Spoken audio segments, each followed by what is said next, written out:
What is up guys? Welcome back sa aking YouTube channel. So, kung bago ka dito sa aking channel guys at gusto nyo matuto regarding coins at banknotes, click nyo na guys yung subscribe button at saka notification bell para updated po kayo sa mga videos na i-upload ko. So, share ko lang sa inyo guys sa mga hindi po familiar. Ayan, dito sa mga coins na ito. Siyempre, yung mga batang 80s or 90s is familiar po dito sa mga 2 piso, tama raw. Ayan.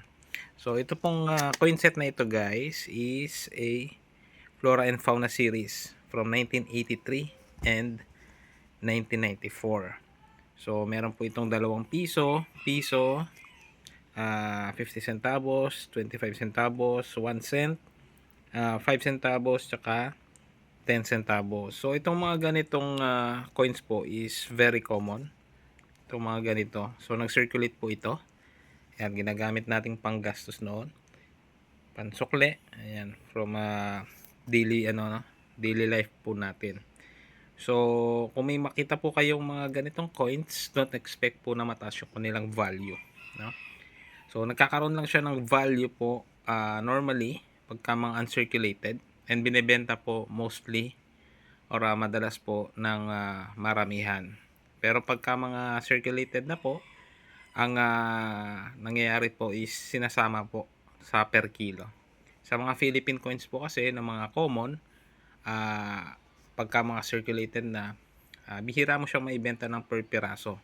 So, ang ginagawa po ng iba is per kilo po. So, kinikilo po. Pinagsasama-sama po yung mga iba't ibang common po na mga barya.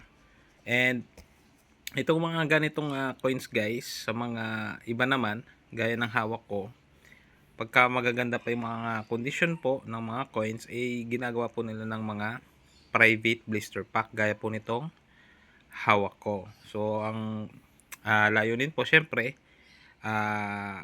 dagdag packaging itong mga ganitong coins para po mas maibenta po nila ng medyo mas mataas. So, hindi naman po kamahalan itong mga ganitong coin set. Ang nakikita ko po lowest na selling po nito is 120, mga ganyan. So, ranging from 120 to 250 po. Ito kasing iba guys, ng mga coins ito is hindi po sila uncirculated. So, mapapansin nyo naman po dito sa iba, ayan, gaya ng 10 centavos is hindi naman po siya uncirculated. Unlike po dito sa iba. So, depende na lang din po yan sa seller kung magkano niya po pinipresyo dito. Pero ang range po niyan is around 120 to 250. Ayan. So, yun guys, no? I hope meron kayong napulot na knowledge or idea regarding sa mga ganitong coins para at least alam nyo po yung mga value ng mga coins. And dagdag ko na lang pala guys, kung mga uncirculated naman po yung meron kayo tapos maraming piraso, yung iba po halimbawa po itong 2 piso, pagka mga maramihan 100 pieces pataas or 50 pieces pataas, may mga nagbebenta po niya ng around 4 pesos each.